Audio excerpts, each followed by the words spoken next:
warahmatullahi wabarakatuh. Apa kabar anak-anak ibu semuanya? Semoga dalam keadaan sehat dan bahagia. Dan yang terutama, tetap patuhi protokol kesehatan agar kita terhindar dari penyebaran COVID-19.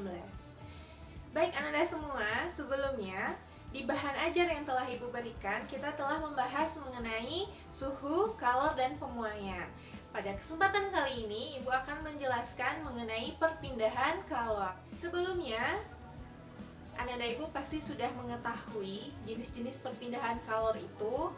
Mungkin di tingkat SD belajar IPA atau di tingkat SMP juga pernah. Kali ini kita akan membahas perpindahan kalor secara lebih mendalam. Apa-apa saja jenis dari perpindahan kalor, apa saja contohnya, dan bagaimana kita mengetahui apa-apa saja yang mempengaruhi perpindahan kalor tersebut. Baik, yang pertama, untuk perpindahan kalor, yang pertama adalah konduksi. Konduksi apa ya? Konduksi lebih dikenal dengan nama hantaran. Sebagai contoh, saat kita membuat teh, masukkan gula, masukkan teh, lalu kita masukkan air panas. Air panas akan memberikan panasnya kepada gelas, maka gelas juga akan terasa panas. Begitupun saat kita mengaduk teh, gula, dan air menggunakan sendok. Sendok juga akan mendapatkan panas yang didapatkan dari air panas. Sehingga di sini gelas dan sendok merupakan contoh dari perpindahan kalor secara konduksi. Jadi, apa saja yang mempengaruhi perpindahan kalor secara konduksi? Yang pertama, kita tulis dulu bahwa perpindahan kalor tiap detik yang dialami pada perpindahan kalor secara konduksi akan sama dengan K kali A kali delta T per L. Oke, jadi K di sini adalah koefisien konduktivitas, A adalah luas penampang, delta T adalah perubahan suhu, sementara L adalah panjang.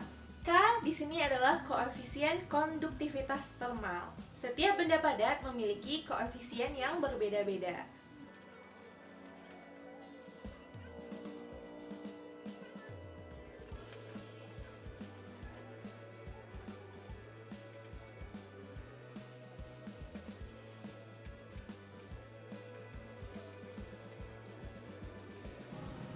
Baik anak-anak semua, jadi dalam konduksi ada 4 hal yang mempengaruhi perpindahan kalor tersebut.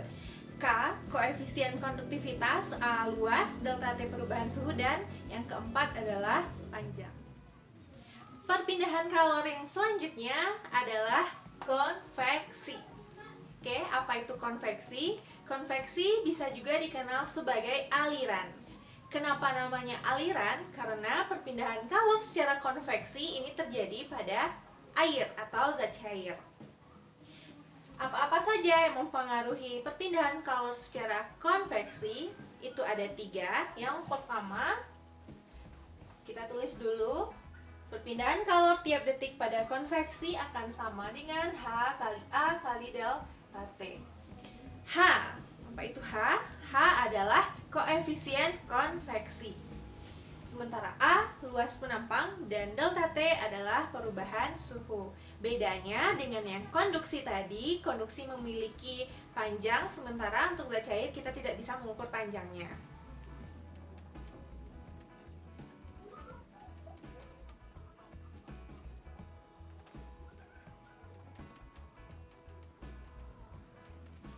Baik anak-anak semua, untuk konduksi dan konveksi aman. Kita lanjut ke yang ketiga, yaitu radiasi. Apa itu radiasi? Radiasi pada saat ini itu sudah viral di kalangan kita masyarakat. Bisa saja radiasi karena sinar handphone, laptop, atau radiasi dari matahari. Jadi radiasi sudah tidak asing lagi. Radiasi itu bisa juga kita sebut sebagai pancaran.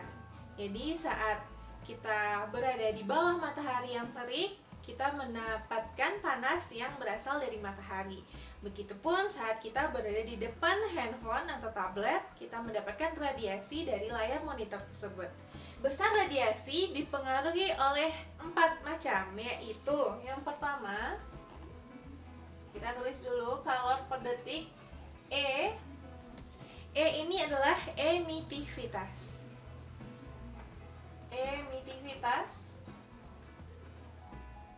Emitivitas ini terkait dengan warna.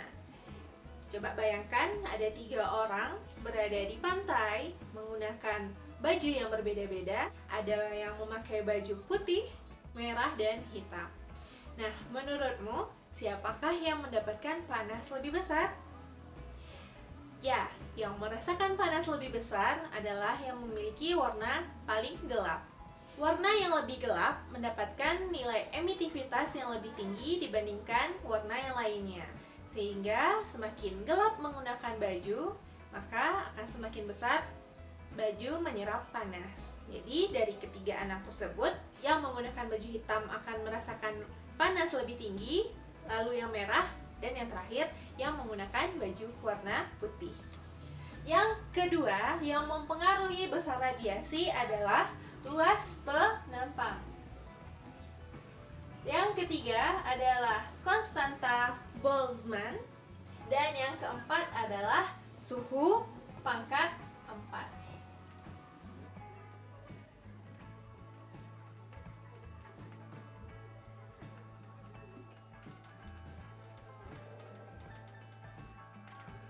Anda semua, kita sudah bahas 3 jenis perpindahan kalor, konduksi, konveksi, dan radiasi. Semoga Anda bisa memahaminya sehingga kita bisa melanjutkannya ke contoh soal dan latihan soal. Baik Anda semua, kita lanjutkan ke contoh soal. Di sini sudah ada soal di mana diketahui 2 logam A dan B disambungkan di salah satu ujungnya. Lalu di ujung A diberikan suhu 100 derajat Celcius, sementara di ujung B diberikan suhu 40 derajat Celcius. Dalam keterangan soal, diketahui luas penampang sama, lalu panjang A 2 kali panjang B, sementara koefisien konduktivitas A itu 3 kali konduktivitas B, dan berapa suhu sambungan pada logam. Jadi pada logam ini termasuk perpindahan kalor secara konduksi. Pada konduksi berlaku hubungan K kali A kali delta T per L. Nah, di sini ada 2 logam, kita samakan antara logam A dan logam B. Sehingga di sini kita tulis Ka kali Aa kali delta T per La.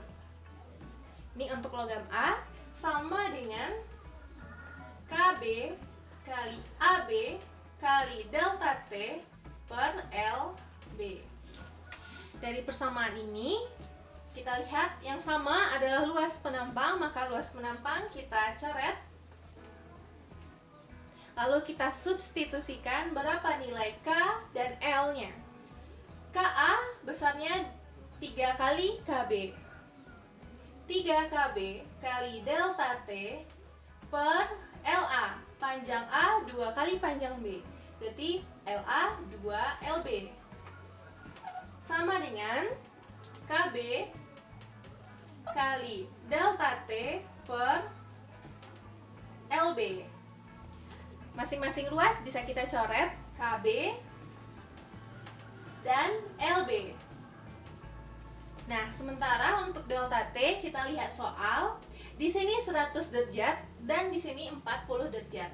Maka suhu sambungannya ini akan berada di sekitaran angka 40 sampai 100 derajat Celcius. Ini artinya suhu sambungannya lebih kecil dari 100 dan lebih besar dari 40. Nah, bagaimana cara kita mensubstitusikan untuk logam A? Karena logam A di sini suhunya 100 derajat, maka delta T-nya akan sama dengan 100 kurang TC atau T gabungan. Sementara untuk logam B, karena di sini dia 40, kita tahu bahwa tadi suhu sambungannya besar dari 40, berarti suhu campuran dikurang 40. Saat Ananda sudah mengerti cara memasukkan delta T-nya seperti apa, ini soal akan terasa lebih mudah. Baik, kita lanjutkan dengan cara mengkali silang. Setelah kita kali silang, kita kalikan ke dalam. Maka 3 kali 100, 300 dikurang 3 TC sama dengan 2 kali TC, 2 TC kurang 80. Berarti 300 min, kita pindah ruaskan, sama dengan 2 TC tambah 3 TC. 300 tambah 80, 380. 2 tambah 3, 5 TC. Sehingga TC-nya akan sama 380 bagi 5. Nah, TC akan berada di 16 derajat Celcius. Baik Ananda semua, demikian contoh soal untuk konduksi. Latihan soal selanjutnya silahkan Ananda kerjakan pada latihan soal yang telah Ibu berikan. Tetap semangat, tetap sehat selalu. Assalamualaikum warahmatullahi wabarakatuh.